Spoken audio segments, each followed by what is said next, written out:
Bölmə 4, dinləmə mətni 5.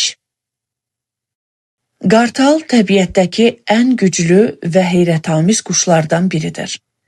Qartal təkcə gücü ilə deyil, həmçinin simvolik mənası ilə bir çox xalqların inanclarında və mədəniyyətlərində dərin iz buraxmışdır. Yerli Amerikalılar qartalı liderliyin, cəsarətin və müdrikliyin rəmzi kimi qəbul edirdilər. Müqəddəs mərasimlərdə onun tüklərindən istifadə olunması da təsadüfi deyildi. Bu, qartalın mənəvi gücünə olan dərin inamdan irəli gəlirdi. Bundan başqa, tarix boyunca Babildə, Misirdə, Romada və hətta müasir dövrlərdə Amerika Birləşmiş Ştatlarında qartal imperiya gücünün və dövlət hakimiyyətinin simvolu olmuşdur. Onun təsviri bir çox bayraqlarda, gerblərdə və sikkələrdə əksini tapmışdır. Qartal ölkəmiz üçün də xüsusi önəm daşıyır.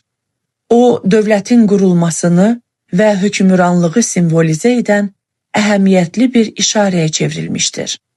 Azərbaycan Respublikasında Qartal adlı mühafizə və xüsusi təyinatlı dəstələr mövcuddur. Bu dəstələrdə xidmət göstərən igidlər məhz qartal kimi cəsarətli və qorxmazdılar.